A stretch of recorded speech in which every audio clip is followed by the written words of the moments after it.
सो देखो हेडिंग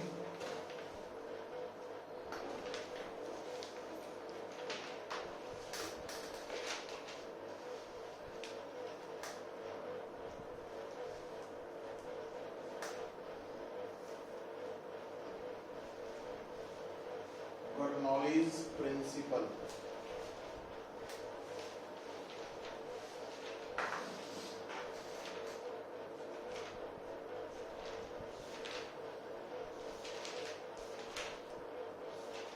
तो कल आप पढ़िया सी बर्नौलीज थ्योरम। देखो दोनों ਦੇ ਵਿੱਚ ਜਿਹੜਾ ਡਿਫਰੈਂਸ ਹੈ ਉਹ ਕੀ ਹੈ ਬੇਸਿਕਲੀ। ਸਭ ਤੋਂ ਪਹਿਲੀ ਗੱਲ ਤਾਂ ਕਿ ਅਗਰ ਸਾਡੇ ਸਾਹਮਣੇ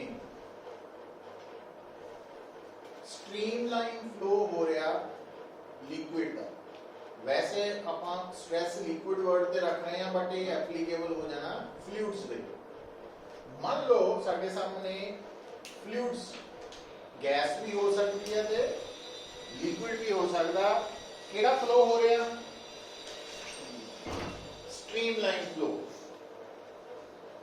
तो वो जिहड़ा फ्लो हो रहा फ्लूइड दा ਉਹਦੇ ਵਿੱਚ ਹੋ ਸਕਦਾ ਵਾ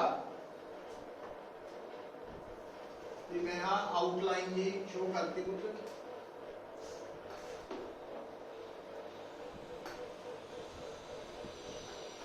जैसे कि देख रहे हैं इस फ्लो के दौरान जो फ्लूइड अगे वध रहा तो किते तो वो कॉन्ट्रैक्ट कर जाता, किते एक्सपैंड हो रहा है ना, किते नीचे है किते ऊपर जा रहा। कहने का मतलब है कि अगर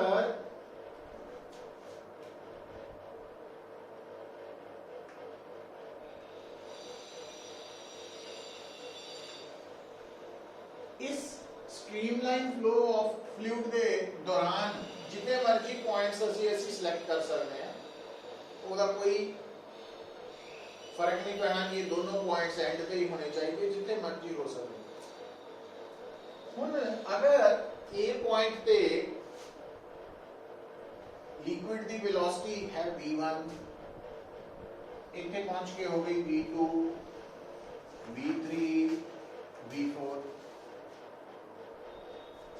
इस जगह पे प्रेशर है P1, P2, P3, P4 और A पॉइंट की हाइट है H1, H2, H3, H4। P1, B1, H1 आपस कितना रिलेटेड है वो ਅਸੀਂ रिलेट कर सकते हैं बर्नौलीज थ्योरम ਦੇ अकॉर्डिंग। ਉਹਦੇ सिंपली की करना, किसी भी पॉइंट को पकड़ लो, उस पॉइंट पे kinetic energy per unit volume, gravitational potential energy per unit volume ते pressure energy per unit volume, इन्हां तिन्हां दा सम हर पॉइंट ਲਈ सेम है। मतलब ए पॉइंट च इत्थे v1 h1 p1 आ जाना, v2 h2 p2, v3 h3 p3 ये करते जाओ तो साडे सामने इक्वेशन बनदियां जाणगियां। हुण ये बर्नौलीज थ्योरम है। ਹੁਣ ਆਪਾਂ ਹੈਡਿੰਗ ਲਿਖਿਆ ਬਰਨੌਲੀਜ਼ ਪ੍ਰਿੰਸੀਪਲ। तो ਗੱਲ ਸਿੰਪਲ ਹੀ ਇੰਨਾ ਆ, ਕਿਉਂਕਿ ਇੱਕ ਤਾਂ ਅਸੀਂ ਕੱਲ ਦੇਖਿਆ ਸੀਗਾ ਕਿ ਜਿਹੜੀ ਡੈਂਸਿਟੀ ਆਫ ਲਿਕੁਇਡ ਹੈ ਉਹਨੂੰ ਜਾਂ ਡੈਂਸਿਟੀ ਆਫ ਫਲੂਇਡ ਹੈ ਉਹਨੂੰ ਕਾਂਸਟੈਂਟ ਮੰਨ ਕੇ ਚੱਲਦੇ ਹਾਂ ਔਰ ਗਿਵਨ ਪਲੇਸ ਤੇ g ਵੀ ਕਾਂਸਟੈਂਟ ਹੀ ਹੈ। ਰਹੀ ਗੱਲ h ਦੀ, ਤਾਂ ਇੱਥੇ h ਬਦਲ ਰਿਹਾ ਵਾ, a b c d different points the h different है। पर अगर मान लो ये फ्लो हॉरिजॉन्टल हो रहा तो फिर h भी की हो जाना कांस्टेंट। और अगर h कांस्टेंट हो गया टर्म भी की हो जानी कांस्टेंट।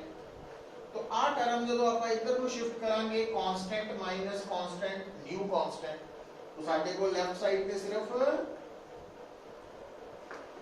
दो टर्म्स बचेंगे ना कि तीन। तो इस स्टेटमेंट ਨੂੰ बर्नौलीज प्रिंसिपल बोलते हैं।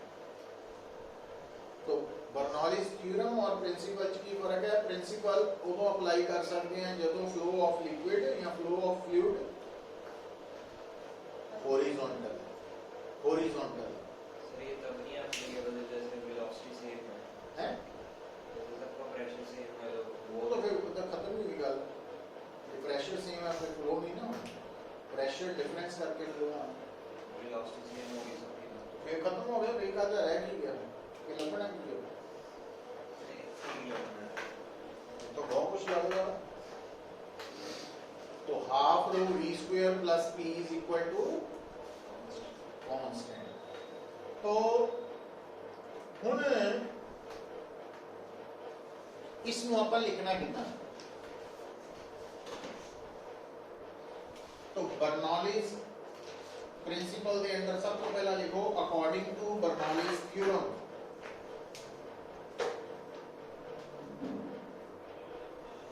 बर्नौलीज थ्योरम तो आ इक्वेशन लिख लो।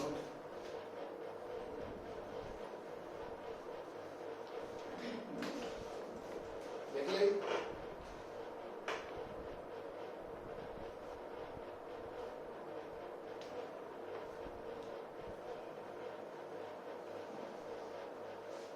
तो लिखो if streamline flow is taking place horizontally।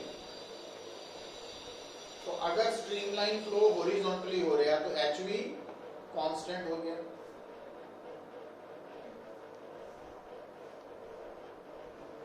H constant हो गया। तो above equation becomes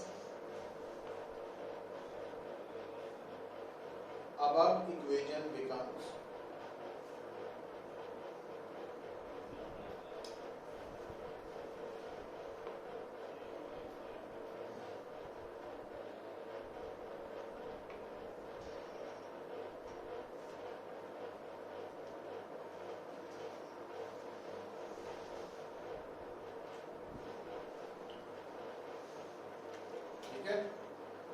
ਹੁਣ ਆ ਜਿਹੜੀਆਂ ਦੋ ਟਰਮਸ ਹੈ ਇਹਨਾਂ ਚ ਇਸ ਨੂੰ ਅਸੀਂ ਪ੍ਰੈਸ਼ਰ ਵੀ ਕਹਿ ਸਕਦੇ ਹਾਂ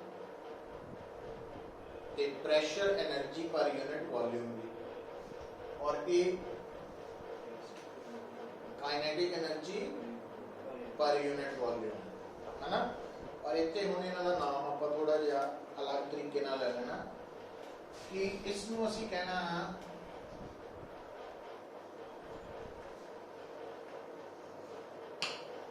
स्टैटिक प्रेशर। हुन अगर आप पहली टर्म प्रेशर है तो आ टर्म भी प्रेशर ही होनी है क्योंकि प्रेशर च प्रेशर ही ऐड हो सकता है। पर आ जी टर्म प्रेशर है ये वेलोसिटी डिपेंडेंट है, फ्लो पे डिपेंड करती है। ਇਹਦਾ मतलब ਇਹਨੂੰ ਫਿਰ ਆਪਾਂ ਕਹਿਣਾ ਜਿਹੜੀ ਚੀਜ਼ ਬਦਲ ਰਹੀ ਹੈ ਅੱਗੇ ਵਧ ਰਹੀ ਹੈ ਉਹਨੂੰ ਡਾਇਨਾमिक ਕਹਿੰਦੇ हैं। Dynamic pressure.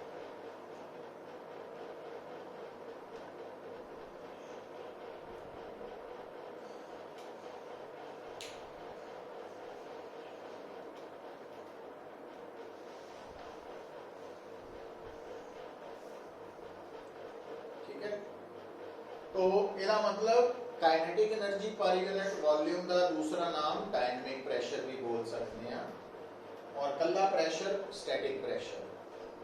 तो ਇਹਦਾ मतलब स्टेटमेंट की बन गई है Bernoulli's principle the.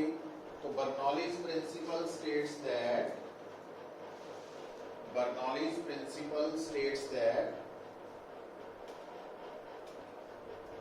for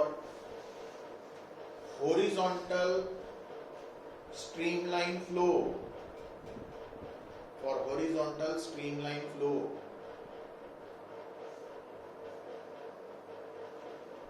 of fluid, the sum of static pressure and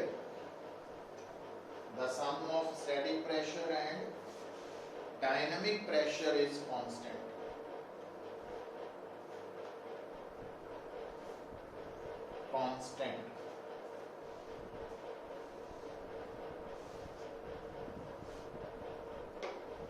ठीक है। हुण बेटा अगे चलो। हुण ये जिहड़ा कंसेप्ट है इहनूं किद्दां समझना वा कि जिस तरह आ रूम है, इस टाइम इस रूम दे विच जिहड़ी एयर है वो फ्लूइड है ना, और ये जिहड़ी एयर है ओदी जिहड़ी वेलोसिटी है ना, सुनो, वो इस जगह पे इत्थे घट है ते पखे दे नीचे ज्यादा वा। हाँ, पखे दे नीचे ज्यादा वा, इत्थे हवा घट लग रही है ना, इत्थे घट है। इहदा मतलब की होया, इस जगह पे वेलोसिटी ज्यादा होने का मतलब, इत्थे इस जगह पे वेलोसिटी घट होने का मतलब डायनेमिक प्रेशर घट है तो उत्थे ज्यादा वा। पर हर जगह दे दोनों प्रेशर का सम की है, कांस्टेंट। ਇਹਦਾ मतलब जिथे डायनेमिक ज्यादा उत्थे स्टैटिक घट होएगा। इट मींस इत्थे स्टैटिक ज्यादा उत्थे घट है। ਹੁਣ इस प्रेशर का कंसेप्ट ਆਪਾਂ ਕਿਹਦੇ ਨਾਲ ਜੋੜਨਾ ਪੁੱਤਰ, ਐਪਲੀਕੇਸ਼ਨ ਦੇ ਨਾਲ ਜੋੜਨ ਲੱਗੇ ਆ। तो हेडिंग लिख लो,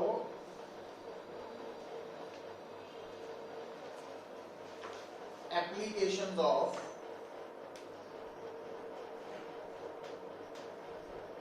Bernoulli's principal.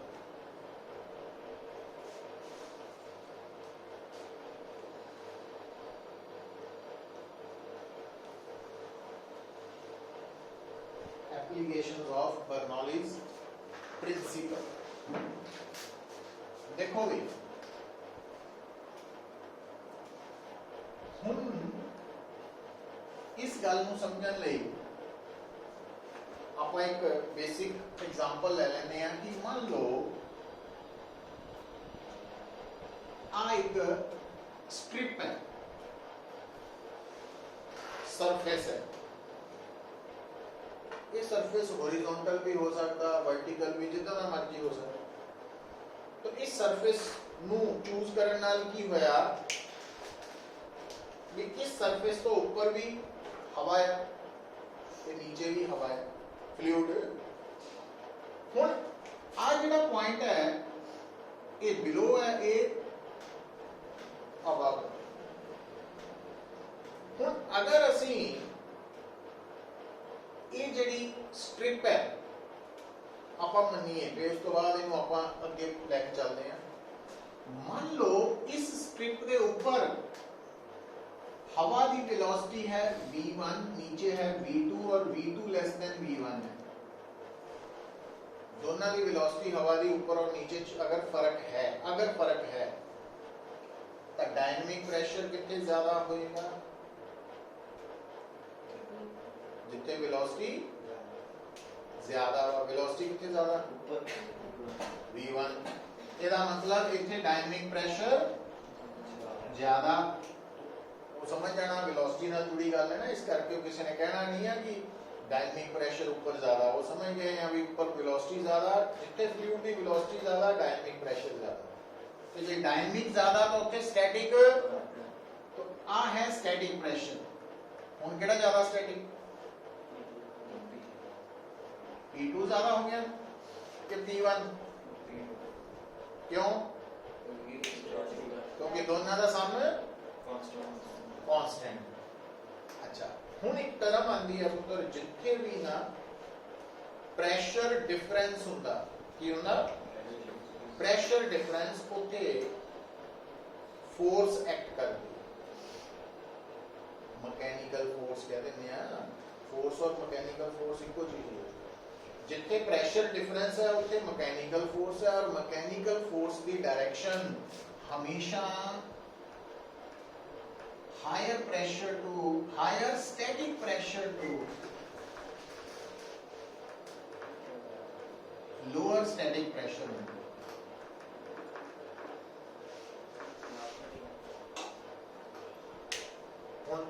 Higher static pressure किधर है? नीचे। इसका मतलब इस सरफेस पे की लगेगी मैकेनिकल फोर्स किधर ਨੂੰ अपवर्ड। ठीक है। ਹੁਣ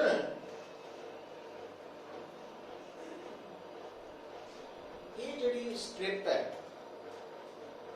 ਸਰਫੇਸ ਹੈ ਇਹਨੂੰ ਅਲੱਗ-ਅਲੱਗ ਐਂਗਲ ਨਾਲ ਅਸੀਂ ਆਬਜ਼ਰਵ ਕਰ ਸਕਦੇ ਹਾਂ, ਮੈਂ ਦੱਸਣ ਲੱਗਾ। ਪਰ ਇੱਕ ਗੱਲ ਹੁਣ ਜਿਹੜੀ ਆਪਾਂ ਨੂੰ ਬੇਸਿਕ ਪਕੜ ਲਈ ਕਿ ਅਗਰ ਇੱਕ ਆਬਜੈਕਟ ਦੇ ਦੋਨੋਂ ਸਾਈਡਸ ਤੇ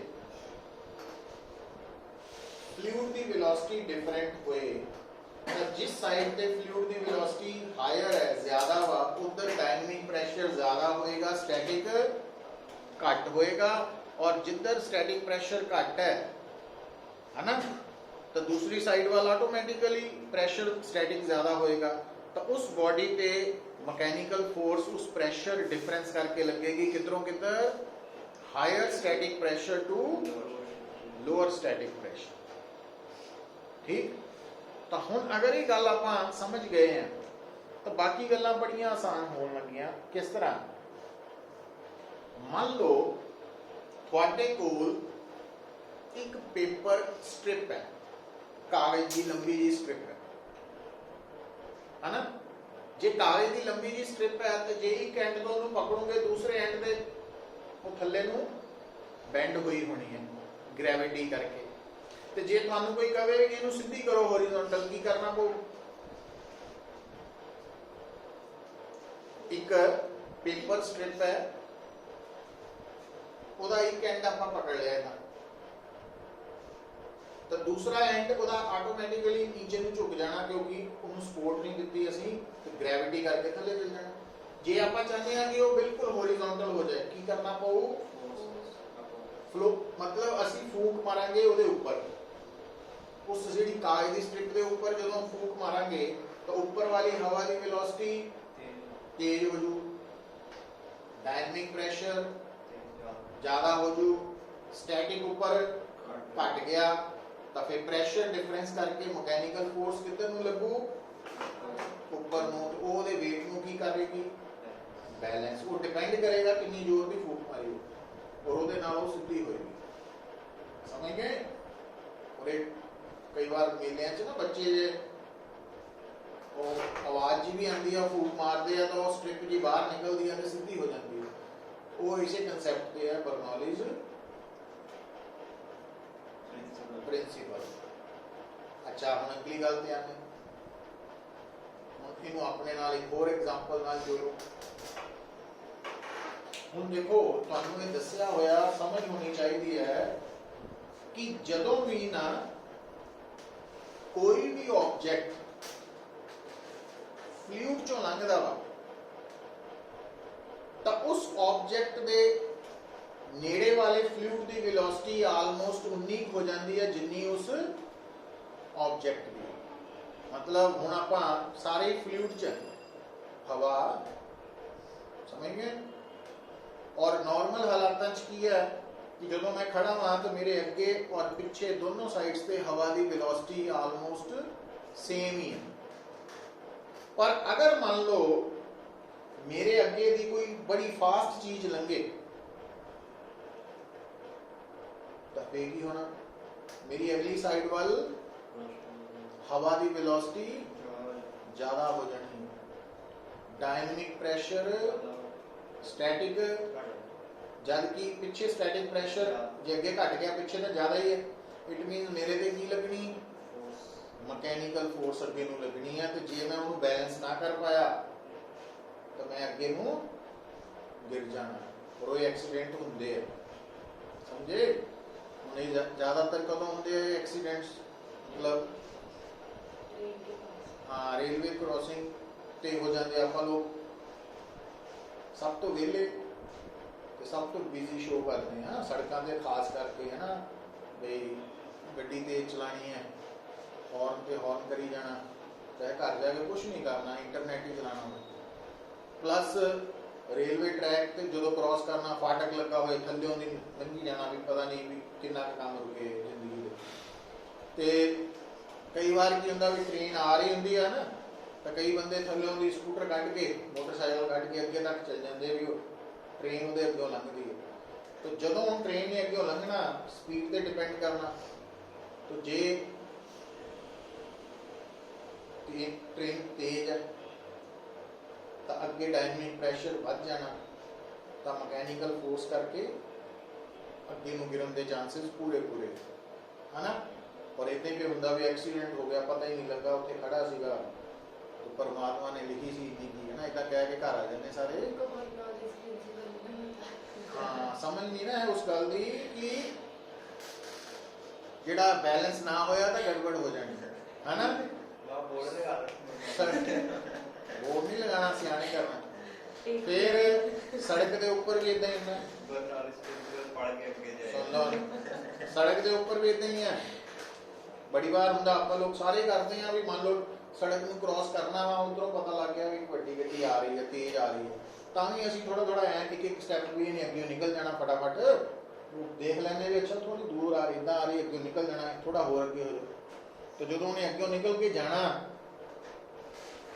ਤਾਂ ਫਿਰ ਜੇ ਗੈਪ ਘੱਟ ਹੋਇਆ, ਪ੍ਰੈਸ਼ਰ ਡਿਫਰੈਂਸ ਜ਼ਿਆਦਾ ਹੋ ਗਿਆ, ਸਪੀਡ ਜ਼ਿਆਦਾ ਹੋਣ ਕਰਕੇ, ਤਾਂ ਬੈਲੈਂਸ ਨਹੀਂ ਹੋਣਾ। ਇਹੀ ਗੱਲ ਹੈ ਕਿ ਜਦੋਂ ਦੋ ਵਹੀਕਲਸ ਇੱਕੋ ਡਾਇਰੈਕਸ਼ਨ 'ਚ ਤੇਜ਼ ਜਾ ਰਹੇ ਆ, ਇੱਕੋ ਸਾਈਡ ਵਾਲੇ ਦਾ, ਹਨਾ, ਤਾਂ ਜਦੋਂ ਦੋ ਵਹੀਕਲ ਬੜੀ ਨੇੜੇ ਇੱਕੋ ਡਾਇਰੈਕਸ਼ਨ 'ਚ ਜਾ ਰਹੇ ਆ, ਤਾਂ ਉਹਨਾਂ ਦੇ ਵਿੱਚ ਜਿਹੜੀ ਹਵਾ ਆ ਉਹਦੀ ਸਪੀਡ ਜ਼ਿਆਦਾ ਹੋਣੀ ਹੈ ਕਿਹਦੇ ਕੰਪੈਰੀਟਿਵਲੀ, ਸਾਈਡਸ ਵਾਲੀ। ਕੀ ਹੋਣਾ ਫਿਰ, ਅੰਦਰ ਡਾਇਨਾਮਿਕ ਪ੍ਰੈਸ਼ਰ ਵੱਧ ਗਿਆ, ਸਟੈਟਿਕ ਘਟ ਗਿਆ, ਤਾਂ ਉਹ ਡਿਫਰੈਂਸ ਨੇ ਉਹਨਾਂ ਨੂੰ ਹੋਰ ਨੇੜੇ ਲਿਆਉਣ ਦੀ ਕੋਸ਼ਿਸ਼ ਕਰਨੀ ਹੈ। ਤੇ ਕਈ ਵਾਰ ਹੋ ਸਕਦਾ ਵੀ ਗੈਪ ਘੱਟ ਹੋਏ ਤਾਂ ਉਹ ਆਪਸ 'ਚ ਟਕਰਾ ਵੀ ਜਾਣ।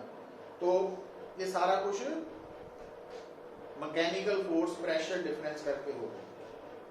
ठीक है, ये तो है कुछ गल्लां जिहड़ियां कि प्रिकॉशनस लैनियां चाहिए। दूसरे पासे आओ, हुण यही प्रैशर डिफरेंस जिथे एक्सीडेंट करा रहा सीगा बचा करना चाहिए, उत्थे ही हुण आपां आ जांदे आ हैलीकॉप्टर ते। हुण हैलीकॉप्टर दे उपर पंखा लगा, क्यों लगा? भी इस करके नहीं भी पायलट नूं गर्मी लगदी भी वो तां चलदे है ना, भी वो पंखा की कर रहा, वो उपरले हवा की वेलोसिटी नूं मतलब ऊपर डायनामिक प्रैशर वधा रहा ते नीचे डायनामिक घट है, तो स्टैटिक ऊपर घट गया ना, डायनामिक ऊपर ज्यादा हो गया हवा की तेज होने करके, नीचे डायनामिक ज्यादा मतलब घट है, तो यदा मतलब नीचे स्टैटिक ज्यादा ऊपर स्टैटिक घट हो गया, तो फोर्स किधर नूं लगनी? अपवर्ड। और वो करके जदों फोर्स वेट तो वड्डी हो गई तो हेलीकॉप्टर जो है दैट गेट्स लिफ्टेड अप। समझ गए? ये मतलब एक मोटे मोटा आइडिया, इदा नहीं है भी इन्नी ये होर कंसैप्ट भी आते। हुण हैलीकॉप्टर नूं हटा के ले आओ एरोप्लेन। हुण एरोप्लेन दे विच विंग्स होंदे हैं, और वो जिहड़े विंग्स है जिद्दां हुण आ पेन है, तो इस पेन नूं देखण वाला जिद्दां तुसीं देख रहे हैं तो ये सिलेंड्रिकल शेप देख रहे हैं, तो जे इदां देखोगे तो डिस्क देखोगे, आ डिस्क है साइड व्यू है ना, ये लेंथ व्यू है। तो उदा ही विंग्स है कि जे एरोप्लेन दे विंग्स है, आप इत्थे बनाइए भी एरोप्लेन दे विंग्स आ बनाते। हुण ये विंग्स नूं जदों साइड तो देखांगे तो इहनूं थोड़ा जिहा हुण ये विंग्स अग्गों मोटा हुंदा, पिछे आके पतला हो जाता जो साइड तो दे, तो आ एरोप्लेन बन गया ना, इधर इधर भी। जदों एरोप्लेन ने रनवे दे विच दौड़ना, एरोप्लेन हवा च ही उड़ सकता, जिहड़ा रॉकेट है वो वैक्यूम च भी चल सकता। एरोप्लेन जिहड़ा वा जदों ने हवा चों लंघना ਤਾਂ ਰਿਲੇਟਿਵ ਵੈਲੋਸਿਟੀ ਦਾ ਕਨਸੈਪਟ ਹੈ ਵੀ ਜਦੋਂ ਟ੍ਰੇਨ ਕਾਰ ਅੱਗੇ ਨੂੰ ਦੌੜੀ ਜਾਂਦੀ ਹੈ ਤਾਂ ਜ਼ਮੀਨ ਵਿਦ ਰਿਸਪੈਕਟ ਟੂ ਕਾਰ ਪਿੱਛੇ ਨੂੰ ਜਾਂਦੀ ਲੱਗਦੀ, ਪਿੱਛੇ ਨੂੰ ਜਾ ਰਹੀ। ਉਹੀ ਚੀਜ਼ ਹੈ ਵੀ ਜਦੋਂ ਅਸੀਂ ਹਵਾ 'ਚ ਅੱਗੇ ਨੂੰ ਜਾ ਰਹੇ ਹਾਂ ਐਰੋਪਲੇਨ, ਤਾਂ ਹਵਾ ਨੇ ਪਿੱਛੇ ਨੂੰ ਜਾਣਾ, ਪਰ ਆ ਜਿਹੜਾ ਵਿੰਗ ਹੈ ਕੁਛ ਹਵਾ ਉੱਪਰੋਂ ਦੀ ਲੰਘ ਕੇ ਜਾਣੀ, ਕੁਛ ਹੁਣ ਇਹ ਵਿੰਗ ਇਸ ਤਰ੍ਹਾਂ ਡਿਜ਼ਾਈਨ ਹੋਇਆ ਸ਼ੇਪ ਕਿ ਉੱਪਰੋਂ ਲੰਘ ਰਹੀ ਹਵਾ ਥੋੜੀ ਤੇਜ਼ ਹੋਣੀ ਹੈ। ਉਸ ਤੋਂ ਇਲਾਵਾ ਉੱਥੇ ਇੰਜਨ ਵੀ ਲੱਗੇ ਆ, ਉਹ ਸਾਰਾ ਕੁਝ ਇੰਤਜ਼ਾਮ ਕੀਤਾ ਵਾ, ਤੇ ਬੜਾ ਈਜ਼ੀ ਵੇ ਚ ਆਪਾਂ ਗੱਲ ਸਮਝਣਾ। तो जो हवा ऊपरों की लंघ के जा रही है वो कंपैरेटिवली फास्ट होनी है नीचे वाली में, इसका मतलब विंग्स के ऊपर डायनेमिक प्रेशर हायर है, स्टैटिक घट है, मैकेनिकल फोर्स किधर नूं लगनी, ऊपर नूं लगनी, और जदों वेट के बराबर होगी तो है ना ऊपर नूं चल जाना। बराबर मीनस थोड़ी ज़्यादा ही होनी चाहिए, टाइम ऊपर तक ले जावांगे तो वो ऊपर ਨੂੰ ਚੱਲ ਜਾਣਾ। सो बर्नौलीज प्रिंसिपल ਦੇ बेस्ड एरोप्लेन वर्क कर रहा है ना, एक पार्ट है, सारा नहीं है, बट ਆਪਾਂ ਇੱਕ ਤੱਕ ਹੀ ਰਹਿਣਾ। और ਆ ਜਿਹੜਾ ਵਿੰਗ ਹੈ ਇਹਦੀ ਜਿਹੜੀ ਡਿਜ਼ਾਈਨਿੰਗ ਹੈ ਇਹਨੂੰ ਅਸੀਂ ਕਹਿੰਦੇ ਆ ਐਰੋਫੋਇਲ। तो ਜਿਹੜਾ ਐਰੋਫੋਇਲ ਹੈ ਉਹ ਅੱਗਿਓਂ ਥੋੜਾ ਮੋਟਾ, ਪਿੱਛੇ ਨੂੰ ਬਰੀਕ ਹੋ ਜਾਂਦਾ। ਉਹਦੀ ਸ਼ੇਪ ਇਸ ਤਰ੍ਹਾਂ ਦਿੱਤੀ ਗਈ ਹੈ ਕਿ ਜਦੋਂ ਵੀ ਐਰੋਫੋਇਲ ਹਵਾ ਚੋਂ ਲੰਘਦਾ तो ऊपर वाली हवा की वेलोसिटी ज़्यादा होंगी, नीचे वाली की घट जाती, ਉਹਦੇ ਨਾਲ प्रेशर डिफरेंस क्रिएट होता और अपवर्ड मैकेनिकल फोर्स लगती। तो ये एरोफॉइल का कंसेप्ट समझाई कुछ गल। तो एक आप की कर रहे हैं एप्लीकेशंस ऑफ बर्नौलीज प्रिंसिपल। तो ये हिंट जे लिखी जाओ, एरोफॉइल जिदा लिख लिया, पर मेन लिख लो फ्रॉम बुक और नोट्स, ਉੱਥੋਂ ਪੜ੍ਹ ਲਈਓ, ਸਮਝਾ ਦਿੱਤੀਆਂ ਗੱਲਾਂ ਹੁਣ ਕੌਣ ਲਿਖਾਏਗੀਆਂ।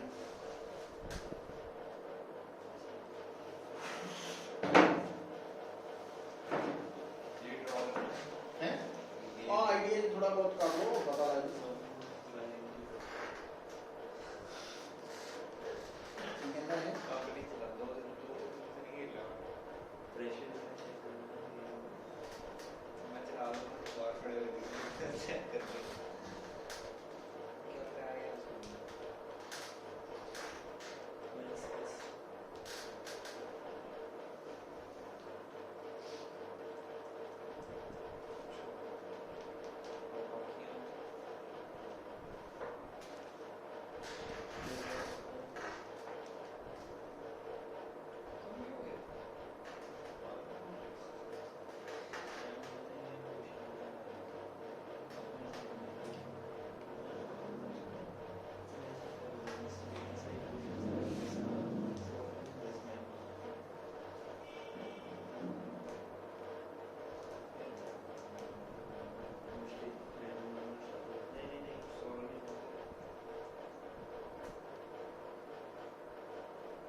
और नोट जरूर कर लो कि मैकेनिकल फोर्स हमेशा कितना एक्ट करनी है, हायर अपवर्ड नहीं, higher pressure, static pressure to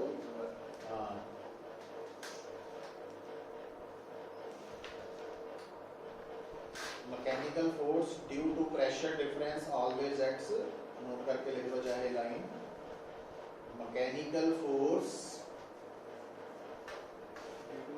pressure difference always acts from higher static pressure to lower static pressure.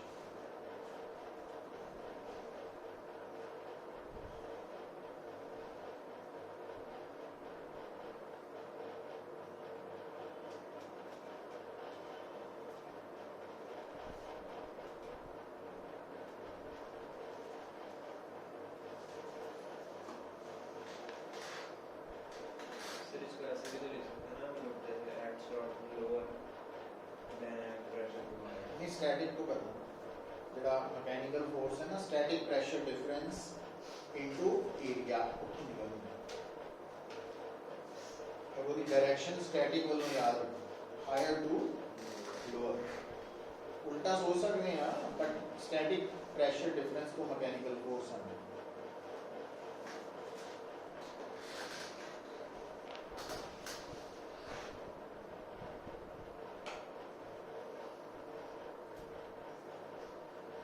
ਇਹਦੇ ਨਾਲ ਇੱਕ ਹੋਰ ਗੱਲ ਨੋਟ ਕਰੋ, ਦੇਖੋ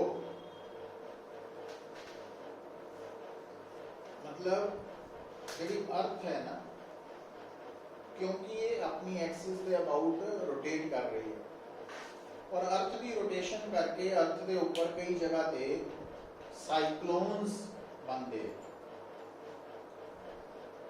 और वो साइक्लोन्स जिथे हवा बड़ी तेज है वो ज्यादातर ਤਾਂ ਉਹਨਾਂ एरियाज ਚ ਹੁੰਦੇ ਆ ਜਿੱਥੇ ਜਿਹੜੇ एरियाज पोल ਦੇ नजदीक है, ਜਿਹੜੇ एरियाज इक्वेटर ਦੇ ਨਜ਼ਦੀਕ ਹੈ ਉੱਥੇ ਸਾਈਕਲੋਨਸ ਘੱਟ ਆਉਂਦੇ ਆ ਔਰ ਜਿਹੜਾ ਤਾਂ ਇਕੁਏਟਰ ਤੇ ਉੱਥੇ ਤਾਂ ਬਿਲਕੁਲ ਵੀ ਸਾਈਕਲੋਨ ਨਹੀਂ ਆਉਂਦਾ।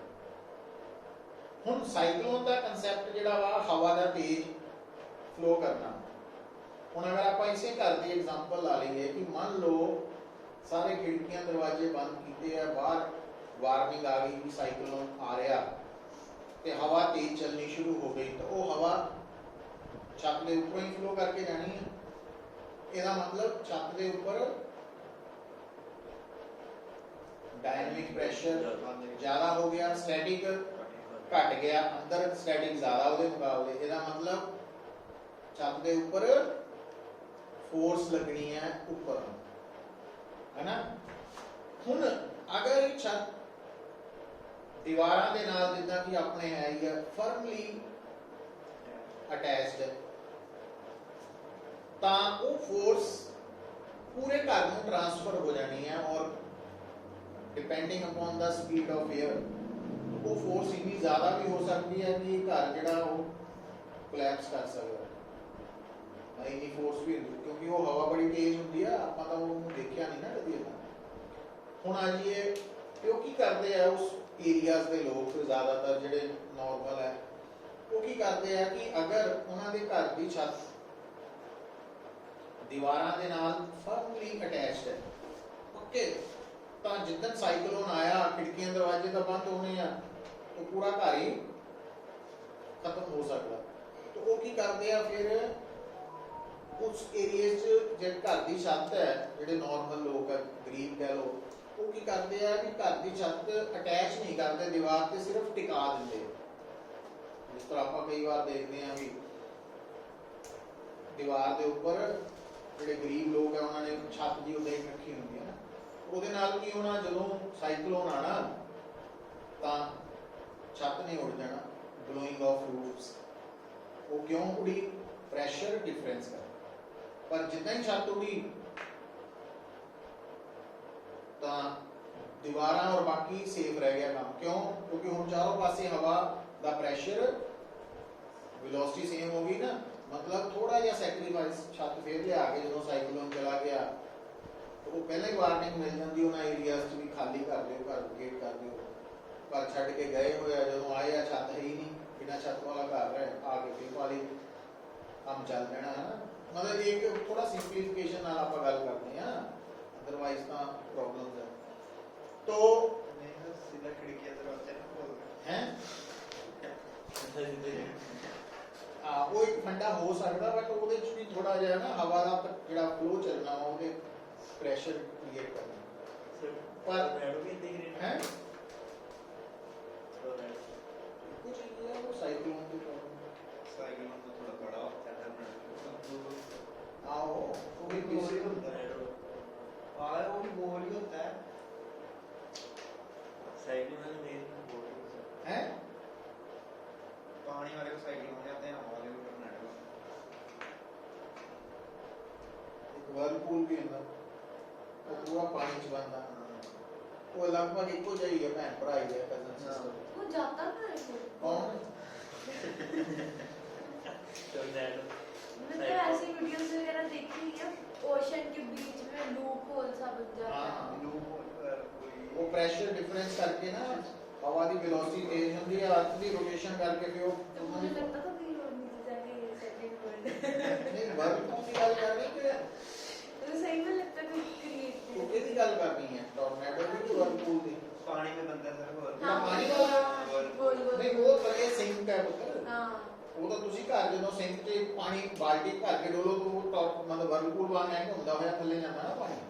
ਮਤਲਬ ਇਹਦਾ ਮਤਲਬ ਉੱਥੇ ਕੋਈ ਪਾਣੀ ਨੂੰ ਖਿੱਚਣ ਵਾਲੀ ਚੀਜ਼ ਹੈ ਵੀ ਡੂੰਘਾਈ ਹੈ ਨਾ, ਡਰੇਨੇਜ ਸਿਸਟਮ ਹੈ ਉਹ ਹੁੰਦਾ ਉਹ ਵਾਲਾ ਉਹ ਉੱਥੇ ਬਣਨਾ ਪਾਣੀ ਵਾਲਾ force। चलो हम लिखो एक ਜਿਹੜਾ पॉइंट है डिस्कस करने वाला मैग्नस इफेक्ट। ये भी एप्लीकेशंस ही है मैग्नस इफेक्ट।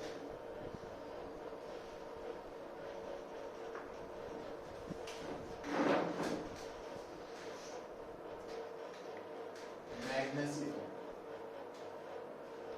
ये बेसिकली जुड़िया होया स्पिनिंग ऑफ बॉल नाल।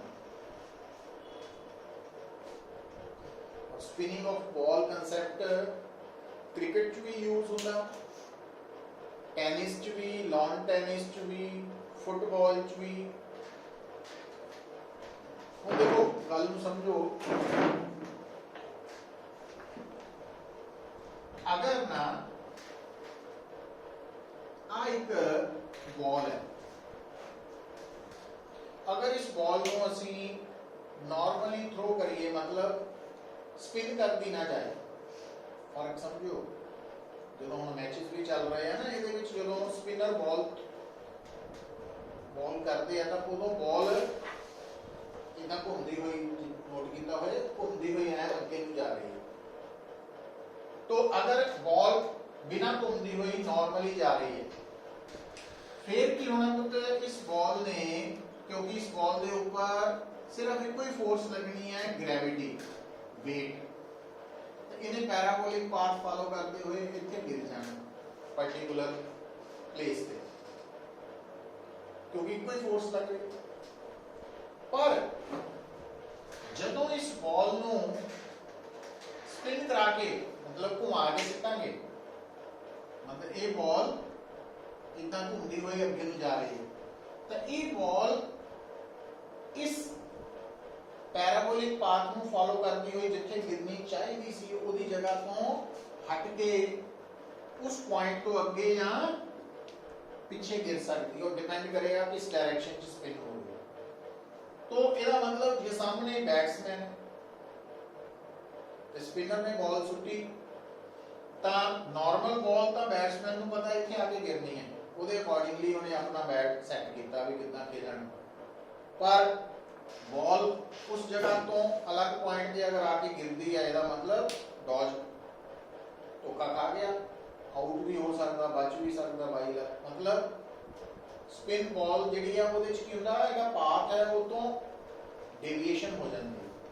कितना हो जाती है वो गल बड़ी सिंपल है, देखियो हुण आ मैं बॉल बना लगा तो ਤੁਹਾਡੇ सामने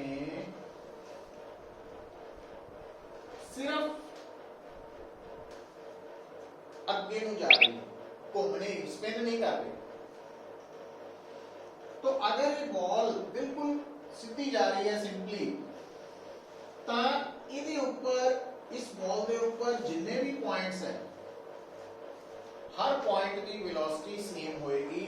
ये आपां पढ़िया सी रोलिंग मोशन के केस च जो डिस्कस किया सी ना कि अगर बॉल ट्रांसलेशनल मोशन बिल्कुल सीधा मोशन फॉलो करती है बिना स्पिन होए तो ਉਹਦੇ ऊपर हर पॉइंट की वेलोसिटी सेम होनी। ਇਹਦਾ मतलब ਆਪਾਂ दो ही पॉइंट सिलेक्ट कीते ए और बी। ਜਿਹੜਾ ए है पॉइंट बी है दोनों ਅੱਗੇ ਨੂੰ ਜਾ ਰਹੇ हैं बॉल ਦੇ, ਤਾਂ हवा ਕਿੱਧਰ ਨੂੰ ਜਾਊ ਫਿਰ ਪਿੱਛੇ ਨੂੰ, क्योंकि ये हवा ਦੇ ਵਿੱਚ ए और बी पॉइंट ਅੱਗੇ ਨੂੰ जा रहे हैं तो हवा ਪਿੱਛੇ ਨੂੰ जा रही है और ए और बी पॉइंट की वेलोसिटी सेम है। इसका मतलब ऊपर और नीचे हवा की वेलोसिटी भी, dynamic pressure same, static pressure भी सेम, मैकेनिकल फोर्स नहीं लगनी, सिर्फ ग्रेविटी लगनी है आ वाला हालात। पर जे मान लो इको जगह से खड़ी हुई बॉल घूम रही है, फिर की होना पुत्र, फिर ए पॉइंट की वेलोसिटी अलोंग द टेंजेंट अगे नूं है और बी पॉइंट की वेलोसिटी अलोंग द टेंजेंट पिछे नूं। ये रोटेशनल मोशन है। इसका मतलब जदों अपनी जगह ते खड़ी खड़ी बॉल घूम रही है इको जगह ते, तां ए पॉइंट हवा के अकॉर्डिंगली अगे नूं वेलोसिटी शो कर रहा है, तो इसका मतलब हवा की वेलोसिटी ਪਿੱਛੇ ਨੂੰ ਹੋ ਗਈ ਔਰ ਆਹ ਪੁਆਇੰਟ ਕਿੱਧਰ ਨੂੰ ਜਾ ਰਿਹਾ ਪਿੱਛੇ ਨੂੰ ਟੈਂਜੈਂਟ ਤਾਂ ਹਵਾ ਦੀ ਵੈਲੋਸਿਟੀ ਅੱਗੇ ਨੂੰ ਹੋ ਗਈ ਪਰ ਜਦੋਂ ਅਸੀਂ ਕਹਿੰਦੇ ਆ ਕਿ ਇਹ ਬਾਲ ਕਿਹਦੇ ਹੱਥ ਆ ਗਈ ਹੈ ਸਪਿਨਰ ਦੇ ਤਾਂ ਸਪਿਨਰ ਨੇ ਕੀ ਕਰਨਾ ਬਾਲ ਨੂੰ ਬੈਟਸਮੈਨ ਵੱਲ ਤਾਂ ਭੇਜਣਾ ਹੀ ਹੈ ਨਾਲ ਉਹਨੂੰ ਘੁਮਾ ਕੇ ਭੇਜਣਾ ਮਤਲਬ ਆ ਦੋਨੋਂ ਚੀਜ਼ਾਂ ਪਲੱਸ ਹੋ ਜਾਣੀਆਂ ਜਦੋਂ ਪਲੱਸ ਹੋਈਆਂ ਤਾਂ ਫਿਰ ਇਹਨਾਂ ਨੂੰ ਵੀ ਪਲੱਸ ਕਰ ਦਿਓ ਉੱਪਰ ਦੋ ਲਾਈਨਾਂ ਆ ਗਈਆਂ ਜ਼ਿਆਦਾ ਵੈਲੋਸਿਟੀ ਨੀਚੇ ਇੱਥੇ ਕੈਨਸਲ ਆਊਟ ਹੀ ਹੋ ਗਈਆਂ ਕੁਝ ਵੀ ਨਹੀਂ ਉਦਾਂ ਮੰਨ ਲਓ ਇੱਥੇ ਇਦਾਂ ਆਪਾਂ ਸ਼ੋ ਕਰ ਦਿੰਦੇ ਆ ਤਾਂ ਫਿਰ ਕੀ ਹੋ ਜਾਊਗਾ ਉੱਪਰ ਤਿੰਨ ਹੋ ਗਈਆਂ ਨੀਚੇ ਇੱਕ ਹੋ ਗਈ ਕਹਿਣ ਦਾ ਮਤਲਬ ਕੀ ਹੈ ਉੱਪਰ ਵੈਲੋਸਿਟੀ ਜ਼ਿਆਦਾ ਵਾ ਇਹਦਾ ਮਤਲਬ ਉੱਪਰ ਹਵਾ ਦੀ ਡਾਇਨਾਮਿਕ ਪ੍ਰੈਸ਼ਰ ਜ਼ਿਆਦਾ ਵਾ तो स्टैटिक प्रेशर ऊपर घट है तो केड़ी फोर्स लगनी मैकेनिकल फोर्स किधर नु ऊपर नु और ओदे नाल की होना कि बॉल ने थोड़ा उस स्पॉट तो जिथे गिरनी चाहिए थी वो तो थोड़ा आगे गिरना मतलब डॉज कर जाएगा बैट्समैन इस इफेक्ट नु ਅਸੀਂ कहने हैं मैग्नस इफेक्ट ये बर्नौलीज प्रिंसिपल के बिहाफ पे एक्सप्लेन किया ना ਆਪਾਂ कि बॉल स्पिन जब होती है तो अपने पास तो डेविएट करती है कई बार ਤੁਸੀਂ ਦੇਖੋ ਅੱਜਕੱਲ ਤਾਂ ਕਲਿੱਪਸ ਬੜੀਆਂ ਆਉਂਦੀਆਂ ਫੁੱਟਬਾਲ ਦੀਆਂ ਖਾਸ ਕਰਕੇ ਉਹ ਪੈਨਲਟੀ ਕਿੱਕ ਜਦੋਂ ਉਹ ਲੱਗਣੀ ਹੁੰਦੀ ਹੈ ਹਨਾ ਉਹ ਪੰਜ ਸੱਤ ਬੰਦੇ ਦੀਵਾਰ ਬਣਾ ਕੇ ਖੜੇ ਹੁੰਦੇ ਇਦਾਂ ਉਹਦੀ ਬਾਲ ਮਾਰਦੇ ਆ ਜਾ ਕੇ ਕੁਝ ਹਨਾ ਫ੍ਰੀ ਕਿੱਕ ਜੋ ਵੀ ਹੈ ਉਹ ਬਾਲ ਨੂੰ ਇਦਾਂ ਸਪਿਨ ਕਰਾਉਂਦੇ ਆ ਕਿ ਉਹ ਡੇਵੀਏਟ ਹੋ ਜਾਂਦੀ ਬਾਲ तो वो स्पिनिंग ऑफ बॉल करके मैग्नस इफेक्ट तो नोट कर लो मतलब इनू डिटेल जो तो पढ़ लियो एप्लीकेशन का ये दे नोट्स भेजे है तुमने फिर पता ही को तो नहीं कुछ लगा ग्रेविटेशन तक है शायद हैं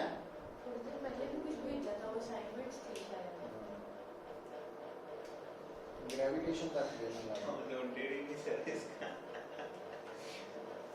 कल आज दोबारा दे भेज देना कोई बात है घर में खोला और डाउनलोड वो नोट्स अलग होते हैं कि ये भी इंक्लूडेड होता सारा कुछ नहीं नोट्स पुत्र थोड़ा डिटेलिंग ਹੁੰਦੀ ਹੈ ਨਾ ਜਿਹੜੀਆਂ ਗੱਲਾਂ ਮੈਂ ਇੱਥੇ ਬੋਲ ਕੇ ਸਮਝਾਣਾ ਉਹ ਨੋਟਸ ਲਿਖੀਆਂ ਵੀ ਹੁੰਦੀਆਂ प्लस ਜਿਹੜਾ ਮਿਸ ਹੋ ਗਿਆ ਲੈਕਚਰ ਉਹ ਉਹਦੇ ਕਰਕੇ हम ये पढ़ेंगे आपके पढ़ेंगे ਜਿਹੜੇ ਪੇਪਰ ਲਈ ਤਾਂ ਕਲਾਸ ਆਹ ਵਾਲੇ ਪੜ੍ਹਨੇ ਆ ਨਾ ਆਰਟੀਕਲਸ ਲਈ ਉਹ ਤਾਂ ਡਿਟੇਲਿੰਗ ਲਈ ਹੈ ਉਹਦੇ ਚ ਕੁਝ ਪੁਆਇੰਟਸ ਨੋਟਸ ਕੀਤੇ ਹੋਏ ਆ ਇਹ ਆਪਾਂ 2 ਦੀ ਪੁਆਇੰਟ ਗੱਲ ਕਰ ਰਹੇ ਹਾਂ ਲਿਖਾ ਰਹੇ ਤਾਂ ਕਿ ਯਾਦ ਰੱਖਣਾ ਥੋੜਾ ਸੌਖਾ ਹੋ ਜਾਏ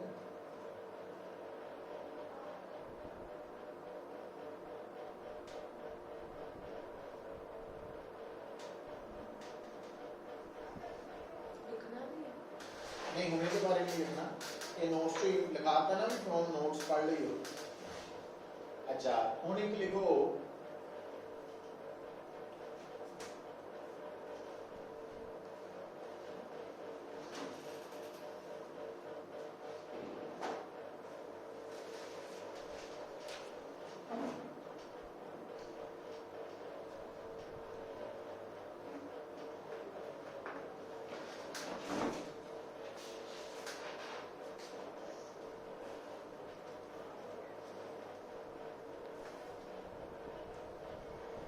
Torricelli's theorem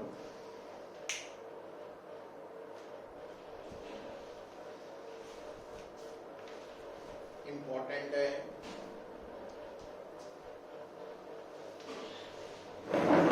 इस गल ਨੂੰ इतना समझो प्रैक्टिकली मान लो अपने कोल 2 लीटर वाली कोक की बोतल है ना ਹੁਣ ਉਹ ਜਿਹੜੀ ਬੋਟਲ ਹੈ ਕੁਛ ਇਦਾਂ ਦੀ ਸ਼ੇਪ ਹੈ ਉਹਦੀ ਉਹਨੂੰ ਜਾ ਕੇ ਆਪਾਂ ਇਦਾਂ ਕੱਟ ਲਿਆ ਹਨਾ ਕੋਕ ਪੀ ਲਈ ਇਹਨੂੰ ਕੱਟ ਕੇ ਖਾਲੀ ਕਰਤਾ ਔਰ ਉਹ ਚ ਪਾਤਾ ਪਾਣੀ ਹਨਾ पानी की बोतल ही ले ਤੂੰ ਕੋਕ ਨਹੀਂ ਪੀਂਦੀ ਮੈਂ ਤੇਰੇ ਹਿਸਾਬ ਨਾਲ ਗੱਲ ਕੀਤੀ ਨਾ ਤੁਹਾਡਾ ਫਾਇਦਾ ਕਰਦਾ ਤੋ ਵੀ ਘਰ ਕਹਿਣਾ ਵੀ ਬਹੁਤ ਜ਼ਰੂਰੀ ਹੈ ਸਰ ਨੇ ਕਿਹਾ ਇਹ ਕੋਕ ਪੀਓ ਹੁਣ ਐਕਸਪੈਰੀਮੈਂਟ ਕਰਦੇ ਹੁਣ ਪੁੱਤਰ ਜਿਹੜਾ ਪਾਣੀ ਹੈ ਉਹਨਾਂ ਫਿਲ ਕਰਤੀ ਲਿਕੁਇਡ ਨਾਲ ਹੀ ਕਰਨੀ ਸੀ ਤੋ ਸਾਨੂੰ ਲੱਗਦਾ ਪਾਣੀ ਤੋਂ ਸਸਤਾ ਤਾਂ ਕੁਝ ਹੈ ਨਹੀਂ ਹੈ ਨਾ ਜਦ ਕਿ 5-7 ਸਾਲਾਂ ਬਾਅਦ ਪਤਾ ਲੱਗੂ ਵੀ ਸਭ ਤੋਂ ਮਹਿੰਗੀ ਚੀਜ਼ ਹੀ ਪਾਣੀ ਹੈ ਉਹ ਪੀਣਾ ਛੋੜ ਦੇ ਹੈ ਕੋਕ ਛੱਡ ਦੋ ਥੋੜੀ ਵੀ ਛੱਡਣੀ ਪੂਰੀ ਛੱਡਣੀ ਐਕਸਪੈਰੀਮੈਂਟ ਕਰਕੇ ਪੀਓ ਨਾ ਪੀ ਨਹੀਂ ਹੋਣੀ ਇੱਥੇ ਇਦਾਂ ਕਰੀਏ ਵੀ ਗਲਾਸ ਰੱਖਣਾ ਪੈਣਾ ਹੁਣ ਕੀ ਕਰਨਾ ਹੈ ਬੋਟਲ ਦੇ ਧਿਆਨ ਦਿਓ ਇਸ ਬੋਟਲ ਦੇ ਸਾਈਡ ਤੇ ਵੀ ਬਾਟਮ ਤੇ ਵੀ ਇੱਕ ਛੋਟਾ ਜਿਹਾ ਹੋਲ ਕਰ ਦੇਣਾ ਪਿਨ ਮਾਰ ਕੇ ਹੋਲ ਕਰ ਦੇਣਾ ਇਹਨੂੰ ਅਸੀਂ ਔਰਫਿਸ ਕਹਿ ਦਿੰਦੇ ਹਾਂ ਹੋਲ ਔਰ ਜਿੱਦਾਂ ਹੀ ਪਿਨ ਮਾਰਾਂਗੇ ਪਾਣੀ ਨਾਲ ਭਰੀ ਲਿਕੁਇਡ ਨਾਲ ਹੀ ਇਤੋਂ ਸਟ੍ਰੀਮ ਆਫ ਵਾਟਰ ਬਾਹਰ ਨਿਕਲੇਗੀ ਔਰ ਉਹ ਇਦਾਂ ਨੀਚੇ ਗਿਰਨੀ ਸ਼ੁਰੂ ਹੋ ਜਾਏਗੀ ਹੁਣ ਟੋਰਿਸਿਲੀ ਥਿਊਰਮ ਕੀ ਕਹਿ ਰਹੀ ਹੈ ਕਹਿੰਦੀ ਕਿ ਅਗਰ ਸਾਡੇ ਕੋਲ ਇੱਕ ਕੰਟੇਨਰ ਹੈ ਲਿਕੁਇਡ ਨਾਲ ਭਰਿਆ ਹੋਇਆ ਔਰ ਉਹਦੇ ਸਾਈਡ ਤੇ ਜਾਂ ਬਾਟਮ ਤੇ ਅਸੀਂ ਅਗਰ ਔਰਫਿਸ ਬਣਾ ਦਈਏ ਉਸ ਔਰਫਿਸ ਤੋਂ ਨਿਕਲਣ ਵਾਲੀ ਲਿਕੁਇਡ ਦੀ ਵੈਲੋਸਿਟੀ ਕਿੰਨੀ ਹੋਏਗੀ ਤਾਂ ਕਹਿੰਦੀ ਉਹਦੇ ਲਈ ਫਾਰਮੂਲਾ ਹੈ √2g h और वो h की है कि जिस वक्त ऑरफिस जो निकल रहे लिक्विड की वेलोसिटी मेजर कर रहे हैं उस वक्त उस ऑरफिस तो लिक्विड का लेवल कितनी हाइट पे वो h अच्छा हम टाइम के नाल की होना पुत्र ये लेवल घटता जाना ਜਦੋਂ ਇਹ ਲੈਵਲ ਘਟਣਾ ਵਾ ਤਾਂ h ਘਟਣ ਦੇ ਨਾਲ v ਵੀ ਘਟੀ ਜਾਣਾ ਤੁਸੀਂ ਨੋਟ ਕਰੀ ਜਾਓਗੇ ਕਿ ਜਿੱਦਾਂ ਜਿੱਦਾਂ ਪਾਣੀ ਬਾਹਰ ਨਿਕਲ ਰਿਹਾ ਸੀਗਾ ਉਹਦੀ ਸਪੀਡ ਜਾਂ ਵੈਲੋਸਿਟੀ ਵੀ ਘਟ ਰਹੀ ਹੈ ਕਿਉਂ ਕਿਉਂਕਿ ਆ h ਘਟ ਰਿਹਾ तो h ਜਿਹੜਾ ਮੇਜਰ ਕਰਨਾ ਉਹ ਆਪਾਂ ਕਿੱਥੋਂ ਕਰਨਾ ਬਾਟਮ ਤੋਂ ਨਹੀਂ ਕਰਨਾ ਜਿਸ ਲੈਵਲ ਤੇ ਔਰਫਿਸ ਹੈ ਉਸ ਔਰਫਿਸ ਤੋਂ ਲਿਕੁਇਡ ਲੈਵਲ ਤੱਕ ਦਾ h ਹੈ ਔਰ ਜਿੱਦਾਂ ਜਿੱਦਾਂ ਇਹ और इतने तक पहुंचना लेवल उस तो बाद फिर लिक्विड की वेलोसिटी जीरो हो जानी मतलब बाहर निकलना बंद हो समझ गए गल अच्छा हुन अगर मान लो आ जेड़ा ऑरफिस है ਇਹਦਾ एरिया ऑफ क्रॉस सेक्शन है a ਆਪਾਂ ਕੱਲ ਹੀ ਪੜਿਆ ਕਿ ਅਗਰ ਕਿਸੇ ਪਾਈਪ 'ਚ ਲਿਕੁਇਡ ਫਲੋ ਕਰ ਰਿਹਾ ਤਾਂ ਵੋਲਿਊਮ ਪਰ ਸੈਕਿੰਡ ਲਿਕੁਇਡ 1 ਸੈਕਿੰਡ 'ਚ ਕਿੰਨਾ ਵੋਲਿਊਮ ਬਾਹਰ ਨਿਕਲੇਗਾ ਉਹ ਕਿੰਨਾ ਕੱਢ ਸਕਦੇ ਆ एरिया ऑफ क्रॉस सेक्शन पे वेलोसिटी ਨੂੰ ਮਲਟੀਪਲਾਈ ਕਰ ਇਹਦਾ ਮਤਲਬ ਔਰਫਿਸ ਚੋਂ ਨਿਕਲ ਰਹੇ ਲਿਕੁਇਡ ਦੀ ਕਿੰਨਾ ਵੋਲਿਊਮ 1 ਸੈਕਿੰਡ 'ਚ ਬਾਹਰ ਆ ਰਿਹਾ ਉਹ ਆਪਾਂ a * v ਤੋਂ ਕੈਲਕੂਲੇਟ ਕਰ ਸਕਦੇ ਅੱਛਾ ਹੁਣ ਇੱਕ ਗੱਲ ਦਾ ਧਿਆਨ ਰੱਖਣਾ ਹੈ ਕਿ ਇਹਦੀ ਡੈਰੀਵੇਸ਼ਨ ਕੱਲ ਕਰਾਂਗੇ ਸਵੇਰੇ ਕੱਲ ਛੁੱਟੀ ਹੈ ਨਾ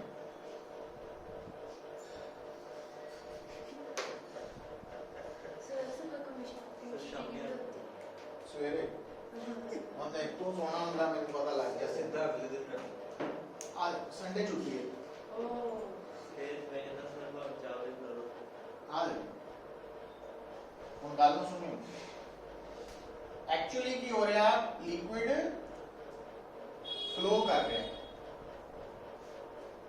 ਜਦੋਂ ਲਿਕੁਇਡ ਫਲੋ ਕਰੇ ਉੱਥੇ ਆਪਾਂ ਨਾ ਇਕੁਏਸ਼ਨ ਆਫ ਕੰਟੀਨਿਊਟੀ ਅਪਲਾਈ ਕਰ ਸਕਦੇ ਹਾਂ ਕੀ ਹੁੰਦੀ ਹੈ equation of continuity AB the product constant इधर ध्यान दियो ਹੁਣ ਇੱਥੇ ਆਪਾਂ A ਤੇ B ਦੋ ਪੁਆਇੰਟਸ ਸਿਲੈਕਟ ਕਰ ਲਏ ਹੁਣ A ਪੁਆਇੰਟ ਤੇ ਲਿਕੁਇਡ ਬੜਾ ਹੌਲੀ ਹੌਲੀ ਥੱਲੇ ਆਣਾ तो मान लो ਥੱਲੇ ਆਉਣ ਦੀ ਵੈਲੋਸਿਟੀ ਕਿੰਨੀ ਹੈ ਲਿਕੁਇਡ ਦੀ V' ਔਰ ਜਿਹੜਾ A ਪੁਆਇੰਟ ਅਸੀਂ ਚੂਜ਼ ਕੀਤਾ ਇਹ ਕਿੱਥੇ ਕੀਤਾ ਅਸੀਂ ਲਿਕੁਇਡ ਦੇ ਸਰਫੇਸ ਤੇ और इस लिक्विड सरफेस का एरिया ऑफ क्रॉस सेक्शन कितना वा जितना कंटेनर दा कंटेनर जितना चौड़ा उतना ही है area of cross section A' जबकि A की है और फिर का area of cross section V की है लिक्विड दी वेलोसिटी ता हुन A भी कांस्टेंट होने का मतलब की है A' B' ते A B दोनों ਬਰਾਬਰ ਹੋਣੇ ਇਕੁਏਸ਼ਨ ਆਫ। ਅੱਛਾ ਹੁਣ ਇਹ ਤਾਂ ਗੱਲ ਸੁਣਿਓ, ਅਸੀਂ एक्चुअली प्रूव की करना चाहते हैं पर दिखने में तो कांस्टेंट है की यही है a डैश और a डैश और a थोड़ी इक्वल क्या वही a डैश b डैश वही तो होना वो दिखता नहीं ਹੁੰਦਾ, ये समझना पैदा। वेलोसिटी नजर थोड़ी आती ਸਾਨੂੰ। इतना बड़ा एरिया का इतना सा हाँ वो थोड़ी बराबर है, प्रोडक्ट इक्वल है। प्रोडक्ट इक्वल है। अच्छा पढ़ती नहीं ना अभी। तो a डैश b डैश ਤੇ ab दोनों प्रोडक्ट्स इक्वल है। इक्वेशन ऑफ कंटिन्यूटी ने दसता कि जिथे एरिया ऑफ क्रॉस सेक्शन ज्यादा हो जाएगा ਉੱਥੇ वेलोसिटी लिक्विड ਦੀ ਘਟ ਜਾਏਗੀ। ਹੁਣ ਆ ਜਿਹੜੀ ਟਰਮ ਹੈ ਇਹਨੂੰ ਗੌਰ ਨਾਲ ਦੇਖੋ, ਇਸ ਇੱਥੇ ਅਪਲਾਈ ਕਰੋ। ਆਪਾਂ ਦੇਖ ਰਹੇ ਹਾਂ ਕਿ bottle the area of cross section ਤੇ ਜਿਹੜਾ ਔਰਫਿਸ ਹੈ, ਛੋਟਾ ਜਿਹਾ ਹੋਲ ਹੈ, ਵੱਡਾ ਕੌਣ ਹੈ? ये ये तो डैश। बोला मैंने अभी वो तो मैं डिनाई थोड़ी किया हुआ, मैं तो कह ही a डैश क्या पढ़ती नहीं है नहीं, मैं क्या a dash is equal to a, तो कही करनी है, वो बोलती थी कि थोड़ा पढ़ती है ना। तो a डैश a ਦੇ ਬਰਾਬਰ ਨਹੀਂ ਹੈ, ਬਹੁਤ ਵੱਡਾ ਵਾ, ਪਰ a dash b dash the product ab ਦੇ ਬਰਾਬਰ ਹੈ, ਇਹ ਅਲੱਗ ਚੀਜ਼ ਹੈ। ਹੁਣ ਜੇ ਇਹਦੇ ਅਕੋਰਡਿੰਗਲੀ ਦੇਖੀਏ ਤਾਂ ਆ ਜਿਹੜੀ ਸਰਕਲ ਕੀਤੀ ਟਰਮ ਹੈ, छोटी टर्म ऊपर होए बहुत बड़ी थले होए तो ये ऑलमोस्ट जीरो ही हो गई। ਇਹਦਾ मतलब है b डैश भी